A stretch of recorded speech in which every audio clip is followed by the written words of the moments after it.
It's that same old story. Boy meets girl, girl asks boy for money so boy can sleep with her.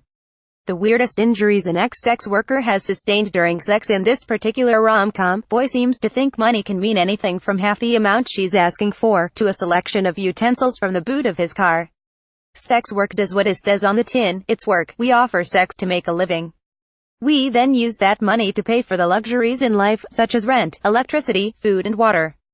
So where, might one ask, would a JMO pan set be seen as a suitable substitute for cold hard cash? It's not. It's really not, but you would be amazed at what men have tried to exchange for a bit of nookie. Theme park thrill seeker, yep, a 2-adult, 2-children ticket to ride his log flume. Now, I'm a fan of the occasional roller coaster, but that's not going to get the rent paid. Needless to say, I declined. Call me old-fashioned, but if you're in possession of a family ticket to Thorpe Park, I would say it was best spent on a family friends, and I speculated wildly about how, and why, someone might think this was an acceptable offer. Did he win the ticket and, possibly being a single male, thought it would be a waste on just him? Was it a turn-on to deprive his possible family of a day out? Did he just not want to queue for his happy ending? I would have asked him, but when I turned down the offer, he swiftly turned nasty and sent some fairly insulting texts. Maybe if he was a bit nicer, he would not only have had friends to go to theme parks with, but also wouldn't have to pay just to get his end away. The tea leaf. Looking for relief, I quit my job this morning, and just filled my bag from the stock room. He had been pushed too far, having been overworked and underpaid for so long at a designer shop in Oxford Street. The adrenaline rush and ensuing joie de vivre had led this young man to my door, both because he had a bag of swag he needed to get rid of and he couldn't go home before 6 p.m. without getting into trouble with his mum. His adolescent media-fed brain had assumed any sex worker would be in the market for some dodgy designer purses in exchange for a good time. Sadly, he was wrong, especially because I've never gone in for purses, designer or otherwise. Instead, I've opted for letting all my belongings sink to the bottom of my bag's abyss, where they will duly get stained with lipstick and covered in loose tobacco. In a way, I could absolutely relate to him, and I admired his fight against capitalism, so, while I told him no services would be forthcoming, I also recommended a nice warm library he could use for eBay, and hide out in until bedtime. Maybe read some Marx. The traveling salesman. I was invited to a fairly mid-range hotel for an outcall, the type where you would see suits hunched over laptops in the lobby, and the air was filled with the distinct musk that comes from pine car air fresheners and stale ginsters pasties. Traveling salesmen are usually fairly nifty clients. They know the ropes, and most of them rely on being friendly people for a living.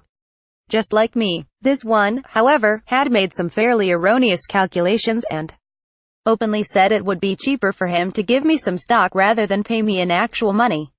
Before I had a chance to tell him where to stick his non-stick, he unzipped a duffel bag and began his salesman patter, like he was doing the kitchen segment on QVC.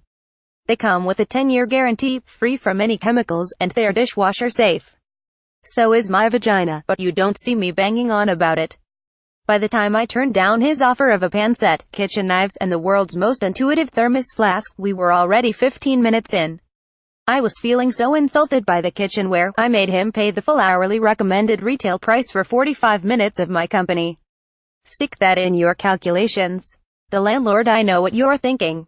Couldn't pay your rent this month? Well, have to think of another way to make it up to me. Instead, this was an outcall with the landlord of a classy pub on the outskirts of the M25. The kind of place where you wonder how people got home, because there's no buses and the car park is worryingly large. He was also every inch the stereotypical pub landlord.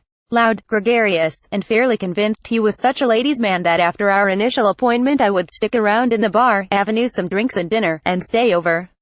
He thought that as he had paid for our initial hour, I would then be happy to give him an overnight booking as a freebie, or at least in exchange for free beer and burgers. I declined and went on my way, mainly because offering me all the booze I could drink would definitely mean I would win the deal. And possible bankruptcy. The curmudgeons out there might read this and say, but don't we all pay for sex in one way or another? Only if you're doing it wrong, my loves. Sex work is work. It's not a hobby, relationship, or something you can haggle over. Like any other kind of retail or service, you get what you pay for. 9 mistakes people make when booking a sex worker. A day in the life of a sex worker. Here's what we really get up to. 10 easy sex tips to try tonight.